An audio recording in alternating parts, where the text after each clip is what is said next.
Governor, you said that a couple of weeks ago there was a verbal correction. Is there any chance to go back to the administration and ask any sort of appeal process? They don't allow for an appeal process, but in talking to Commissioner Schundler today, one of the things that came out is there's $100 million left over that they did not allocate from the original Race to the Top money in the awards they said yesterday. So I asked Commissioner Schundler this morning to write a letter to the Secretary of Education to say, given this type of clerical error and the strength of our application in the other way, is there a possibility for that $100 million that still exists and left over to be awarded in this way? There's nothing in the process that allows for that, but there's no harm in asking, and I asked the Commissioner to do that this morning.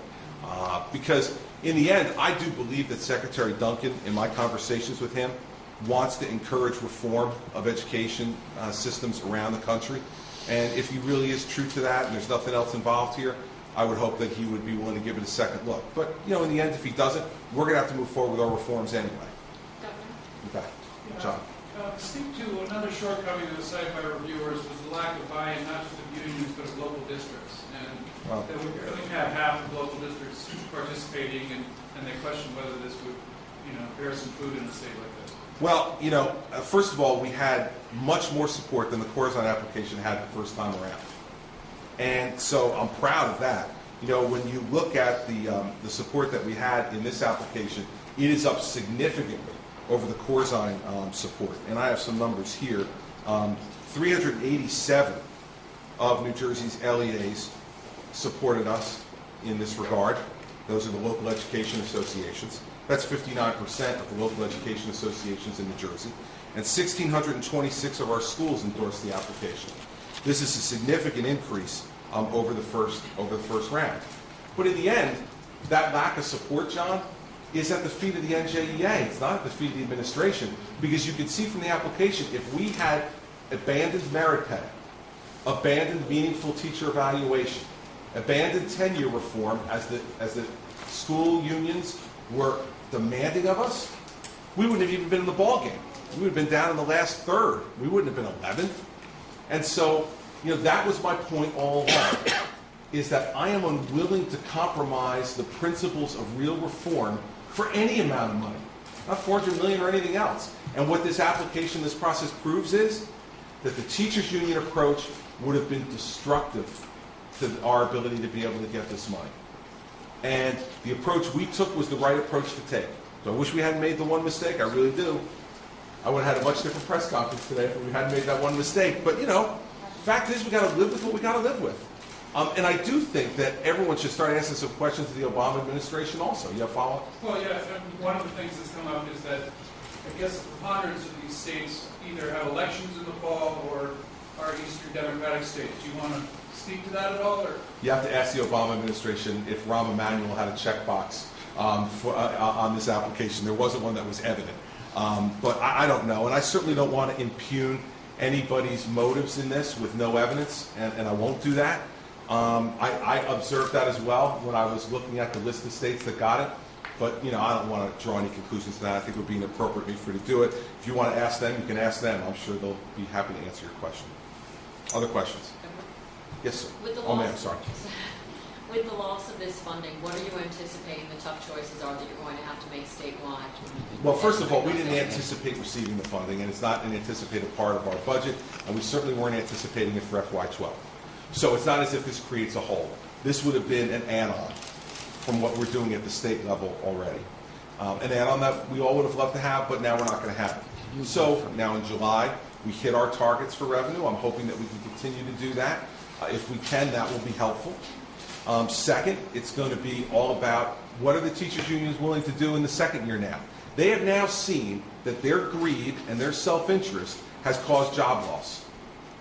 They now, and parents are now going to see that because of the unwillingness of the teachers' union to take a pay freeze and contribute anything towards their health benefits, that we now have fewer teachers working in New Jersey than we did before. Because we can't print money here in New Jersey. So we can only spend what we have. And because of their unwillingness to be part of the solution, they now watch a number of their colleagues pack their boxes and leave and not come back in September. And so I'm hoping that what will happen from this is that they'll change their minds, that they'll decide to be part of the solution rather than be the cause of the problem. And if they do, then that's going to give us some more flexibility to do some things as well. And we are always looking, and Commissioner Schundler is looking, and we've already have begun to lay out what the budget process will be for fiscal year 12, to look for ways, and we'll work with Senator Ruiz in the Senate, we'll work with Senator Dignan in the Assembly to look at ways that we can be more inventive and creative about creating reform in New Jersey and finding the way to fund it. The teachers union has also said that you've been dragging your feet on making sure that they get $268 million in additional federal funding that would be able to hire back 3,900 teachers before classes resume this fall. How do you respond to that? Fiction. We're not dragging our feet. We're carefully preparing the application. You can only imagine how careful we're going to be preparing that application now, huh?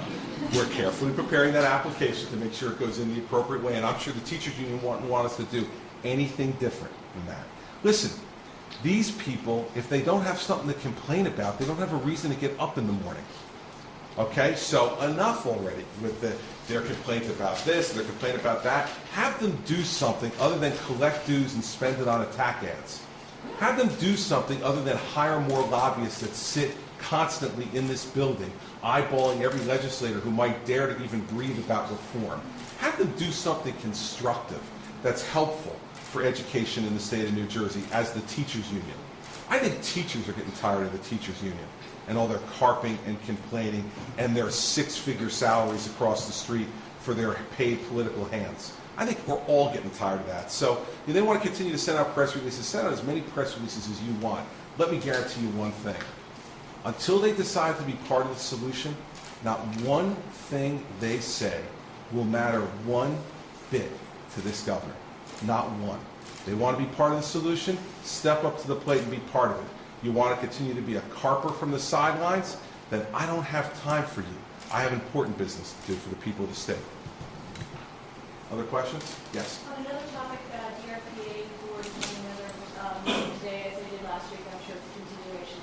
I'm sure you're asked every single day. What are your thoughts about Mr. Matheson continuing as chair, and what do you need to see them actually do? Not just say we're going to reform, but do they have to put those reforms in place, moving along before you make a decision on his position? Exactly. You're exactly right. The DRPA is going to have to do the reforms that me and Governor Rendell, that I've asked them to do, Governor Rendell's asked them to do, and that are just common sense, by the way. And Senator Matheson has to be a part of making that happen. He cannot say, oh, this is just the board.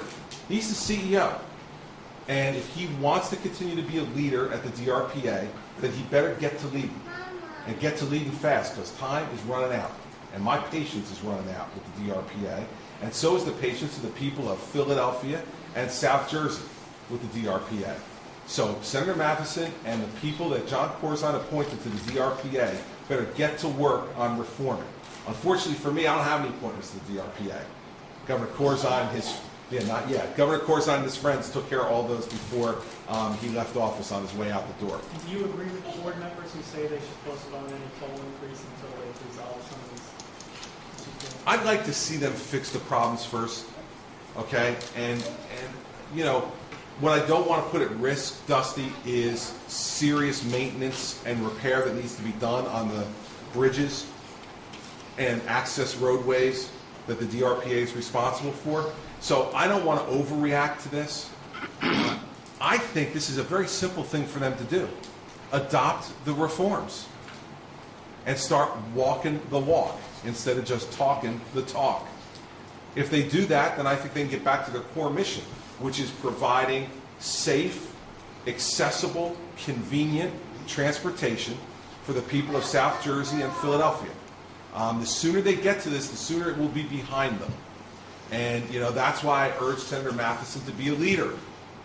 Lead that board and bring it together and get things done. And if you really want to be a leader for the future, then now's the time to stand up and show that you can be. Jim? How much time are you going to give him? You just indicated that he's on a short leash and time is running out. Well, geez, Jim, I won't tell you that. Well, you know, a couple of weeks, a month. I live in hope, Jim, that I won't need anything past today, and that they'll get things done that need to get done today. I work at this, you know, one day, 1 week at a time.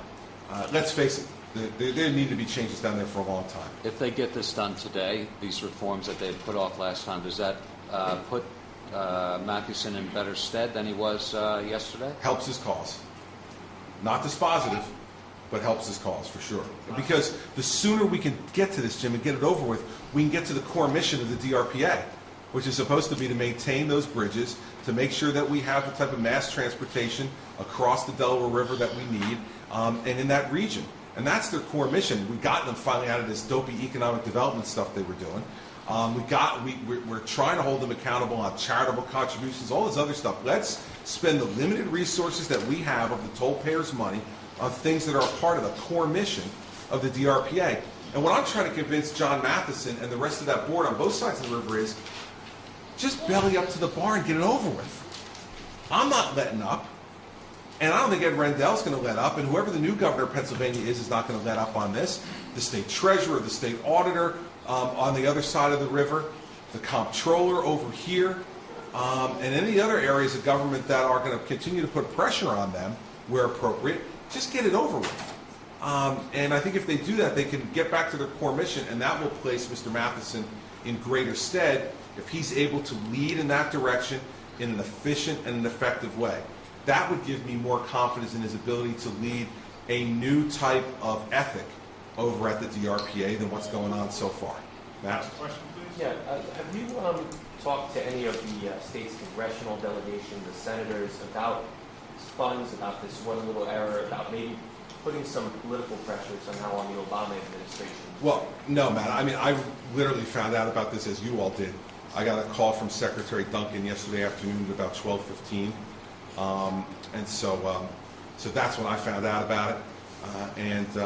No, I was not working on this yesterday. Certainly at that point, we still didn't have a complete handle on exactly all the reasons why. We didn't even have the scoring at that point. We got that a little bit later in the afternoon, as you did, when the Department of Education released that to the public. So we've been looking at this, yesterday afternoon, last night. Listen, if it helps, if they're listening out there, Senator Menendez, Senator Lautenberg, members of the congressional delegation want to call the president and call on Secretary Duncan. This will be a good test. Do you want to be partisan or do you want to be pro-New Jersey? Now, if you want to be pro-New Jersey, then you stand up and say, come on, this is ridiculous and defies common sense. So let's make a change here and let's get back on track and let's get some money to New Jersey so that we can help to fuel these reforms that we want to make.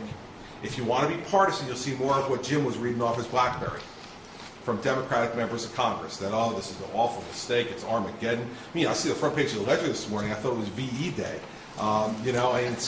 It's kind of silly. It's not to minimize the fact that we should have done a better job on that one piece of paper, okay? But I wanted you all to see the application so that you had some measure of the scope of this and the ridiculousness of bureaucratic Washington, D.C.